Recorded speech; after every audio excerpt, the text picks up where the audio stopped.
चलिए गाइज, आज हम लोग बिहार के इतिहास के बारे में जानकारी प्राप्त करते हैं।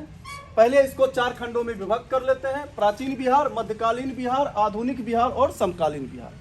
आज हम लोग इस वीडियो में प्राचीन बिहार के बारे में जानेंगे। प्राचीन बिहार से मतलब था मगध साम्राज्य। प्राचीन भारत के इतिहास में बौद्ध ग्रंथ एक हुआ अंगुत्तर निकाय, जिसमें 16 महाजनपद की चर्चा है और 10 गणराज्य। 16 महाजनपद में से 2 महाजनपद मगध और अंग बिहार से रिलेटेड था और बज्जी संघ एक गणराज्य भी बिहार से रिलेटेड था। मगध साम्राज्य के पहले राजवंश हुए हर्यक वंश। मगध साम्राज्य में कुल 6 राजवंशों ने शासन किया था: हर्यक वंश, शिशुनाग वंश, फिर नंद वंश, मौर्य वंश, शुंग वंश, कर्ण वंश। आइए हर्यक वंश पे। हर्यक वंश की स्थापना बिंबिसार ने की। बिंबिसार पहला साम्राज्यवादी शासक था। उसने अस्थाई सेना, भारत का पहला शासक था जिसने अस्थाई सेना का गठन किया था, सेना का सुदृढ़ीकरण किया और सेना में हाथी का प्रयोग किया। हाथी का प्रयोग करना और अस्थाई सेना रखना, बिंबिसार पहला इंडिया का शासक था। वह साम्राज्यवादी था और इस साम्राज्यवादी नीति के तहत ही उसने एक नया नीति लॉन्च किया, वैवाहिक नीति। वैवाहिक नीति के तहत उसने कौशल नरेश की बहन कौशल देवी से विवाह किया। उसी प्रकार लिच्छवी शासक चेटक की पुत्री से चलना से शादी किया। मद्र राजकुमारी क्षेमा से विवाह किया। 3 शादी किया। कौशल नरेश की पुत्री कौशल देवी से विवाह के उपरांत उसे दहेज में काशी मिला था। काशी को इसने मिलाया था और इसने ही अंग प्रदेश को अपने साम्राज्य में मिला लिया। बिंबिसार के बाद उसका पुत्र उसको जेल में डाल दिया, अजातशत्रु। बिंबिसार को जेल में डालकर अजातशत्रु ने शासन संभाला, गद्दी संभाला। उसने पाटलिग्राम नामक सैनिक छावनी विकसित की और यही कालांतर में पाटलिपुत्र बना। यह भी साम्राज्यवादी शासक था और इसने युद्ध में विरोधी तत्वों को हराने के लिए, विरोधी शासकों को हराने के लिए महाशिला कंटक और रथ मूसल नामक 2 महत्वपूर्ण यंत्र विकसित किए, जिससे विरोधी सेना को काफी क्षति पहुंची। इन्हीं के समय में महात्मा बुद्ध, महावीर जैन की मृत्यु हुई। महात्मा बुद्ध महापरिनिर्वाण को प्राप्त हुए।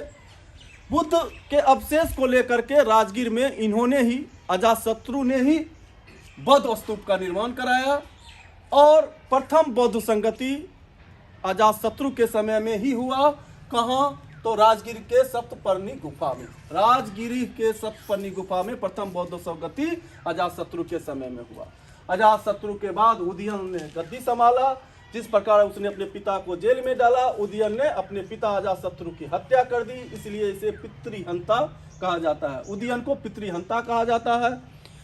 उदयन ने पाटलिपुत्र को राजधानी बनाया, राजगीर से बदलकर पाटलिपुत्र को राजधानी बनाया और इसका अंतिम शासक, हर्यक वंश का अंतिम शासक नागदशक था। नागदशक को अपदस्थ करके शिशुनाग ने शिशुनाग वंश की स्थापना की। शिशुनाग वंश के 2 राजधानी थे, एक राजगीर, दूसरा वैशाली। शिशुनाग वंश के समय में ही अवंती, कौशल और वत्स जैसे महाजनपद मगध साम्राज्य में अंतिम रूप से सम्मिलित हुए। शिशुनाग ने ही जीता था। शिशुनाग वंश के महत्वपूर्ण शासक एक हुए कालाअशोक। कालाअशोक ने पाटलिपुत्र को अस्थायी रूप से राजधानी बनाया। पहली बार राजधानी उदयन ने पटना को, पाटलिपुत्र को बनाया था, लेकिन अस्थायी रूप से राजधानी कालाअशोक ने बनाया। कालाअशोक के समय में दूसरा बौद्ध संगति हुआ वैशाली में। दूसरा बौद्ध संगति वैशाली में हुआ कालाअशोक के समय। पूछा जाता है पहला बौद्ध संगति किसके समय में? तो अजातशत्रु के समय में राजगीर में, दूसरा वैशाली में कालाअशोक के समय, तीसरा अशोक के समय पटना पाटलिपुत्र में, चौथा कनिष्क के समय में कश्मीर में। तो इसको ऐसे याद रखिए, ओको अजातशत्रु, कालाअशोक, अशोक, कनिष्क, ये चारों के समय में बौद्ध संगति हुआ था। कालाअशोक के बाद नंदी वर्मन, जो कि हर्यक वंश का अंतिम शासक था, उसकी हत्या करके महापद्म नंद ने नंद वंश की स्थापना की। महापद्म नंद भी साम्राज्यवादी शासक था। उसने कलिंग, जो कि आधुनिक उड़ीसा है, उस पर विजय प्राप्त किया। उस पर विजय प्राप्त करने के बाद उसने कलिंग में एक नहर का निर्माण कराया, जिसकी चर्चा अशोक के हाथी गुम्फा अभिलेख में है। नहर बनाया। महापद्म नंद के बाद जो इस नंद वंश का नंद वंश का अंतिम शासक था घनानंद, जिसको अपदस्थ करके चंद्रगुप्त मौर्य ने मौर्य वंश की स्थापना की। मौर्य वंश के बारे में हम लोग, चूंकि बड़ा सा वंश था, साम्राज्य था, इसके बारे में अगले वीडियो में चर्चा करेंगे। अगर चाहें तो मेरे चैनल को सब्सक्राइब कर सकते हैं। मौर्य वंश के बाद शुंग वंश आए। शुंग वंश के संस्थापक थे पुष्यमित्र शुंग, जिसके समय में पतंजलि के रचयिता थे। पतंजलि एक कवि थे। पतंजलि कवि जो थे महाभाष्य के रचयिता था, इन्हीं के समय में थे। महाभाष्य एक टीका था, पाणिनि का अष्टाध्यायी जो संस्कृत व्याकरण था, उस पर पतंजलि ने महाभाष्य नामक टीका का मतलब हुआ कि आलोचनात्मक ग्रंथ, समीक्षात्मक ग्रंथ लिखा था। महाभाष्य किसके समय में थे? तो पुष्यमित्र के समय में महाभाष्य की रचना हुई। किसने की? तो पतंजलि ने की। क्या था महाभाष्य?